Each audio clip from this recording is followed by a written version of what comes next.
Kali ini, gua akan sharing ya, dari pengalaman gua, bagaimana caranya lu bisa jadi kaya sebelum umur 30. Kenapa gua bilang jadi kaya sebelum umur 30? Sedangkan banyak di luar sana bilang, "Sabar," ya kan.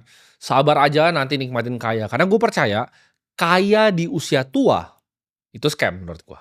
Ibarat manusia kan rata-rata hidupnya banyak yang 70 tahun ya, kalau kalian cari rata-rata mungkin cewek 74, 75, cowok tuh 72, 71 banyak yang udah meninggal. Kita tarik rata-rata, karena manusia itu nggak hidup banyak sampai 100 tahun gitu, kecuali ke depannya ada bioteknologi dan lain-lain. Tapi kalau yang gue lihat dari datanya dan gue lihat diri gue sendiri, ya mungkin di 70-an gitu. Nah dari 70 ini, ya 20 pertama itu dipakai untuk sekolah, ya kan, sekolah, SMA, kuliah ya. Habis itu 45 tahun tuh kerja. Pensiun 5 tahun terus mati. Jadi lu bebas ya, pas udah tua ya, baru bisa travel 5 tahun terus mati.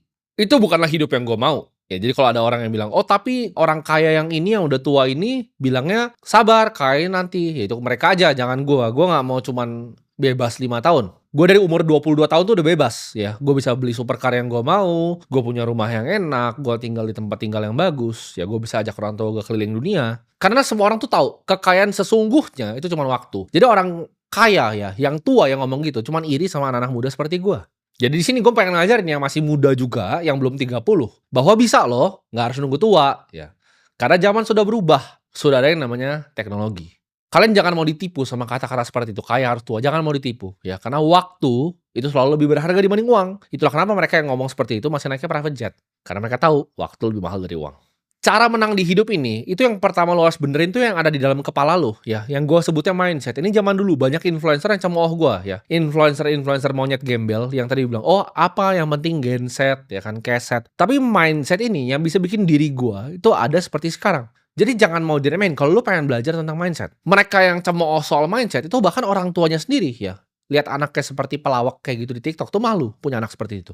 Mindset yang pertama yang kalian harus punya, yaitu percaya ya, ini kan gue ngomong konteksnya dalam kaya ya. Lu percaya bahwa diri lu sendiri itu bisa kaya. Tapi ini gue paham banget, bakal banyak yang ngomong ke lu adalah orang yang halu, lu adalah orang yang delusional. Misalnya lu tinggal di desa gitu kan, naik motor. Tapi lu percaya di diri lu, di hati lu yang paling dalam, lu percaya ya, ketika lu lihat muka lu sendiri di kaca, lu percaya bahwa orang ini bisa kaya. Gue itu dari zaman masih miskin ya. Gue dari naik motor, gue dari beli mobil bekas Ford Fiesta, itu gue sudah percaya bahwa Timothy akan jadi seorang triliuner. Gue nggak tahu caranya gimana, gue nggak tahu apapun yang gue harus lakuin. Kalau disuruh nyapu tai setiap hari, ya sampai situ gue akan nyapu tai setiap hari. Gue nggak peduli caranya gimana, apapun itu gue akan lakukan. Tapi gue tahu, ya, gue belum tahu jalannya, gue belum bisa lihat jalannya, nggak ada yang ngajarin gue jalannya juga, tapi gue tahu ya, suatu saat sebelum gue masuk ke tanah, sebelum gue dikubur, gue akan jadi triliuner dan gue akan bermanfaat untuk orang banyak. Dan ketika gue nyampe itu, gue berjanji sama Tuhan yang di atas, gue berjanji akan bantuin semua orang bisa jadi kayak gue. Jadi itu yang gue tepati janjinya sekarang. Lu harus percaya dulu ya. Karena kalau lu tidak percaya sama diri lu sendiri, tidak ada yang akan yang percaya sama lu. Ya nggak apa-apa nanti lu dibilang delusional, lu dibilang halu, lu dibilang kebanyakan nonton konten ya, nggak membumi, biarkan semuanya itu. Kalau lu nggak benar-benar bilang bahwa diri lu bisa kaya, itu jalan di depan lu, pintunya itu tidak akan pernah terbuka. Dan lu jangan takut ya dikucilin sama teman-teman lu yang ngatain lu halu, karena dengan lu punya mindset seperti ini, lu akan ketemu dengan orang-orang yang punya mindset seperti ini juga. Gue senang ketika gue punya grup besar yang ada partnernya banyak, dan semuanya mindsetnya sama. Semuanya yakin mereka bisa jadi triliuner yang lebih kaya lagi. Dan ini seru banget. Ayo kita lomba yuk ke 30 triliun. Yuk. Siapa duluan nih? A, ya kan? B, C, D, siapa nih? Siapa yang duluan ke 30 triliun? Ayo kita lomba. Bahkan grup kita, itu namanya Road to 30 triliun loh. Nama grupnya Road to 30T. Jadi kita semua lomba ya, siapa duluan nih? Jadi ketika lu punya mindset pemenang, lu akan dikelilingi oleh pemenang-pemenang di dunia ini. Ketika mindset lu, ini halu, itu halu, kan ketemu yang halu, yang cuma ngopi, ngerokok, jadi sampah. Jadi monyet, jadi badut di TikTok. Ketika gue punya pemikiran seperti ini, ya gue seperti sekarang, akhirnya gue ketemu banyak orang yang punya pikiran yang sama. Dan jadi seru malah, kita jadi lomba rame-rame. Ini adalah satu momen yang gue inget banget ya di hidup gue. Jadi waktu itu ya itu gue bikin marketing agency ya, gue kerjain salah satu startup yang gue di mana gue di sana double job juga, gue jadi marketing eksekutif ya di startupnya. Videonya sempat viral waktu itu, seliweran di mana-mana. Itu gue waktu itu naik mobil Audi A4. Itu mobil yang menurut banyak orang mungkin udah oke untuk anak seumur gue ya, baru lulus SMA naik Audi ya kan. Gue waktu itu meeting ya di sama klien gue inget banget mallnya di Central Park. Jadi kalau di Central Park itu di depannya itu ada taman ya kan, ada taman. Nah, jadi kalau ada parkiran lobby ke depan sedikit itu ada taman. Itu gue waktu itu pengen parkir di situ, tapi mobil gue Audi. Gue nggak boleh parkir, jadi gue disuruh turun ke bawah ya kan. Yang ada muter itu baru parkir yang di atas dan gue jalannya agak jauh karena gue mau meeting di restoran yang ada di pinggir taman itu. Jadi gue harus kayak parkir ke atas, gue turun. Tapi pas di belakang mobil gue persis, itu gue inget banget ya, ini dulu ya, itu ada di belakang gue tuh ada Ferrari 458, itu warna merah. Warna merah, dia ngedim-ngedim gini mobil gue. Dia ngedim, maksudnya dia mau manggil orang security-nya. Mobilnya itu dikasih parkir di situ, dia turun, ini kalau gue nggak salah, mallnya baru buka jam 11-an. Dia dikasih turun di situ ya, dia bawa cewek juga, dia turun di situ, terus dia jalan, langsung masuk. Di situ gue mikir, kok ada orang bisa beli mobil, itu penghasilan gue bertahun-tahun, siang bolong begini, pagi mallnya baru buka nih. Itu restoran tuh beneran baru masih siap-siap di jam 11 kalau nggak salah. Gue kan mikir, gue kesini tuh kebetulan siang-siang karena gue bisa di kantor kan, bisa di ruko itu gue di kantor. Gue mikir harusnya gue tuh kerja. Jam segini tuh gue jam kerja. Kok bajingan ini bisa naik supercar-nya kesini dan dia nggak kerja gitu loh, dia bebas waktunya dan dia bawa cewek sini, berarti kan dia mau makan doang gitu loh. Gue tuh makan tuh meeting gitu, gue masih dalam konteks kerja. Di situ gue mikir dan pulang, gue inget banget Audi gue itu mogok, jadi mogok mobil gue di jalan dan gue harus nunggu panas-panas sambil towing balik. Di situ bener-bener momen yang bikin gue mikir bahwa oke, ada game lain untuk gue main di dunia ini. Gue itu jadi kepikiran terus ya. Sejak hari itu gue kepikiran terus, gue jadi panas ya. Gue panas akan kondisi gue sendiri. Kalau kalian banyak yang lihat seperti itu, kalian cuma biasa aja, oh ya doa. Atau makin kalian katain, oh sombong banget nih orang. Gue tuh nggak pernah ngatain, gue cuma kok bisa ya bajingan ini. Siang-siang lo anjing, siang bolong begini. Dia malah asik makan sama ceweknya. Dan gue tahu di hati gue pasti suatu saat bisa jadi dia. Gue tuh kalau udah taruh pikiran gue ke satu hal, gue yakin gue pasti bisa lakukan. Apapun itu ya, olahraga apapun ya, game apapun yang di dunia ini, gue taruh otak gue yakin gue bisa. Jadi gue pikir situ, oke, gue yakin gue bisa. Seperti ini. Orang tuh kebanyakan udah akhirnya, oh rezeki diatur di atas. Enggak, kalau gue liat kayak begitu, ya dia tahu cara dapetin rezekinya, gue pengen bisa dapetin rezeki kayak dia. Gue panas setiap malam, gue pikir tuh gila anjing, dia bisa parkir kayak begini, gue nggak pernah, gue disuruh muter-muter tuh. Padahal saya gue ngerasa waktu itu mobil gue nggak jelek-jelek banget, ternyata ada mobil lebih bagus yang bisa parkir di situ. Gue pas mau parkir di situ dibilang ini cuma bisa sebentar di sini. Padahal sebenarnya di situ dia emang bisa parkir gitu, tapi karena mobil gue mungkin lebih jelek gitu. Ada Ferrari yang bagus yang warna merah di belakang. Makanya gue sampai sekarang setiap lihat 458 kesel gue. Mampus lu mobil murah lu, gue sama hati gue gitu. Seneng gue, ya karena dulu gue nggak boleh parkir karena mobil itu, gitu. Dan setiap kali gue sering cerita, tiap kali gue jadi wedding organizer, ya gue liat orang makan, atau bahkan gue makan di restoran deh. Waktu gue punya agency, ya gue kan udah punya ratusan juta juga, dan gue income gue lumayan, gue dari market tuh dapat lumayan, ya. Jadi gue dapat agency, duitnya gue taruh di market, dari hasil gue jualan pomade, gue jualan sedotan tuh gue puter-puter terus di market, dan itu lumayan. Gue tuh bukan orang nggak punya duit. Zaman yang kalau kalian ingat ya, gue TikTok masih kutangan, itu gue taruh portofolio gue di samping, monthly gain gue tuh ratusan juta, ya. Itu gue bukan orang miskin gitu loh. Tapi kan gue gak bisa makan semena-mena. Ketika gue ke restoran steak, gue makan restoran yang steak yang 400.000. Itu ada orang pesen steak tuh 3,5 juta sebelah gue. Kan ada tiernya tuh kalau makan steak kan. Di restoran sama tuh ada yang 400.000, ya kan, yang misalnya yang US. Dan dia pesannya ini yang sirloin yang Hanwoo gitu, A5, yang Korea. Gue kayak anjing. Dia makan 3,5 juta, itu kan dibuka gitu, set ada box gitu. Ceweknya makan begitu juga gitu.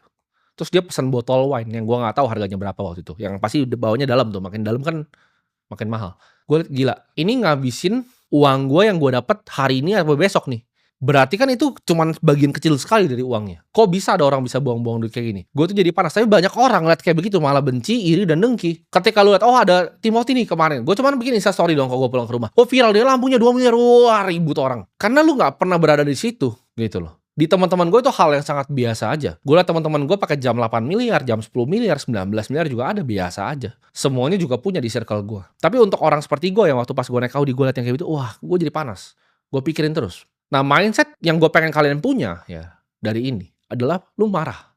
Marah itu bukan hal yang jelek. Lu kan selalu diajarin sama orang, oh jangan jadi orang yang pemarah. Timothy kenapa suka marah, kenapa begini? Jangan jadi orang yang pemarah. Salah lu.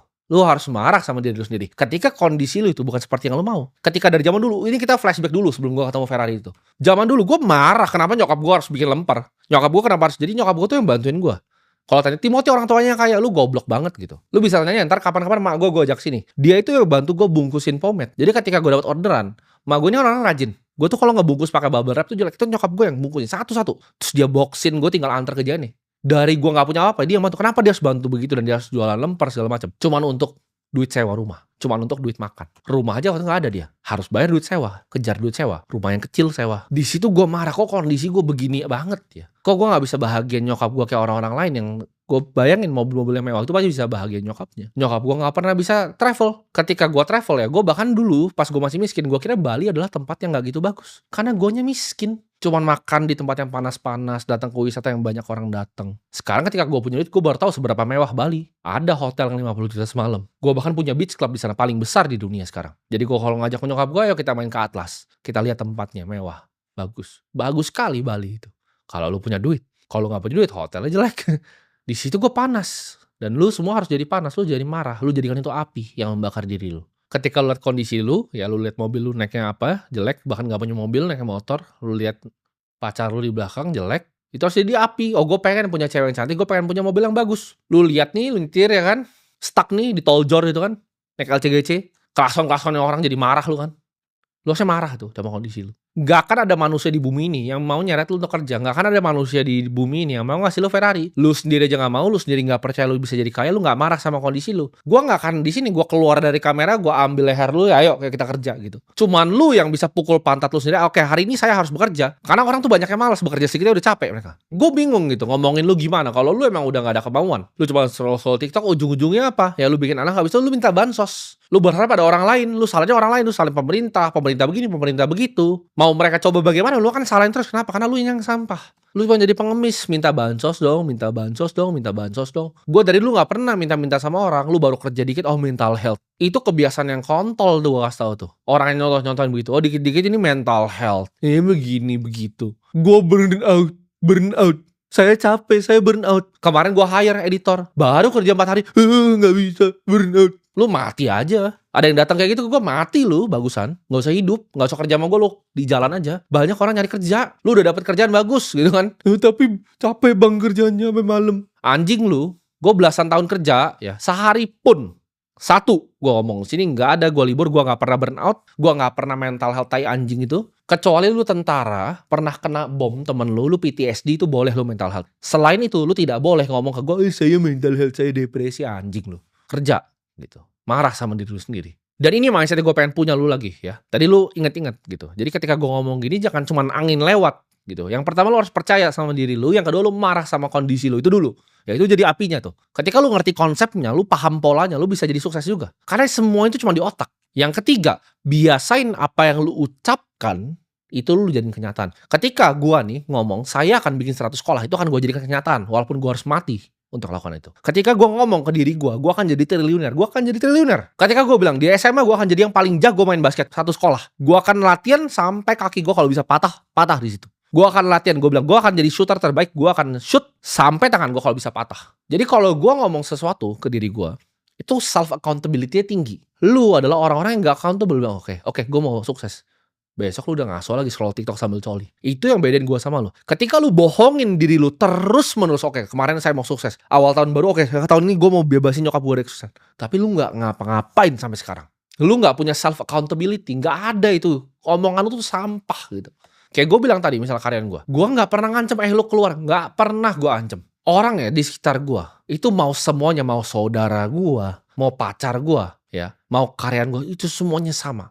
Gue tuh ngomong gak banyak ke mereka. Tapi kalau gue ngomong, mereka tahu gue itu serius. Cewek ini misalnya, saya nggak gini, lu diem atau lu keluar? Simple gue.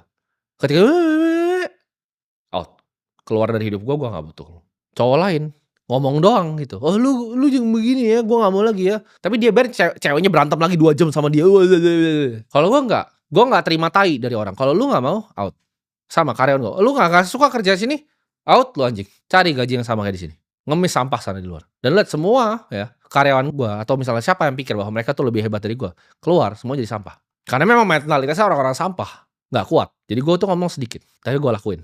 Kalau gue bilang gue mau jadi orang kaya, kalau gue bilang gue mau bikin 100 sekolah, itu kan gue lakukan. Dan lu kalau terbiasa tidak begitu, habis lu nanti. Jadi 3 ya mindset lu harus punya. Ini core nih pemikiran utamanya. 1 ya, lu harus selalu ingat bahwa lu harus percaya sama diri lu. Kalau lu nggak percaya, nggak akan ada yang percaya.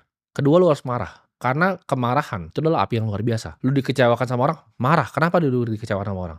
Lu ditolak sama cewek, marah sama diri lu sendiri. Kenapa lu jadi cowok yang bisa ditolak sama cewek? Jangan lu marah sama ceweknya kok dia tolak gua. Lu gembel bos. Lu coba balik lagi naik Ferrari. Dia paling langsung buka celana itu. Jadi lu gak bisa gitu. Lu gak bisa marahin orang lain, lu salahin sama sekeliling lu gitu. Lu gak bisa salahin pemerintah karena gak kasih lu bansos. Lu kerja.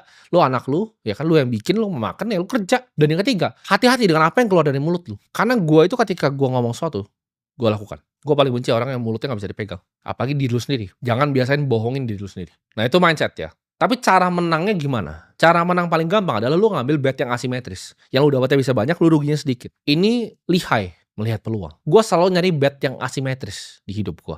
Ketika gue bikin marketing agency, jangan sekarang gue ngomong bikin agency, sekarang anak-anak muda sekarang sok-sok mau ikut jadi gue. Oh gue bikin agency, agency itu bisnis mati. Kenapa? Karena AI akan gantiin lu semua ya. Jadi kalau ada anak muda, oh gue agency, tai anjing lu. Itu zaman-zaman bola mata di Facebook Ads masih murah. Sekarang lu mau beli bola mata di Instagram Ads, lu mampus lu.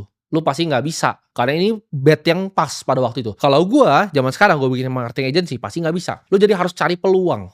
Highlight peluang. Industri mana yang kira-kira gue bisa masuk yang betnya asimetris. Gue kasih contoh. Lu semua udah tahu, oke, artificial intelligence ini bakal gede. Lu nggak cukup pinter untuk coding gitu. Tapi apa nih yang lu bisa kerjain di industrinya? Gue kasih contoh nih. Buat semua yang mau dengerin, gue kasih contoh. Banyak perusahaan yang pengen implementasi AI. Contohnya, gimana caranya pindahin customer service jadi AI? Mereka mau integrasi perusahaannya ke AI. Nah ini bisa ada agency, bisa ada perantarnya. Bisa ada lu di tengah ini. Lu ketemuin antara customer dan solusinya apa. Dan lu jadi yang terbaik di sini, lu pasti jadi orang kaya. Jadi cari bet yang asimetris. Oh tapi gue gak ngerti, lu udah orang miskin. Orang miskin tuh tidak berhak untuk skeptis. Karena kalau lu gak berusaha, ngapain? Duit lu tuh udah gak punya. Lu gak ada ruginya, bet lu asimetris. Lu cuma punya satu ke nol ya udah hilang. Tapi satu dengan lu berusaha tadi bisa ke 100.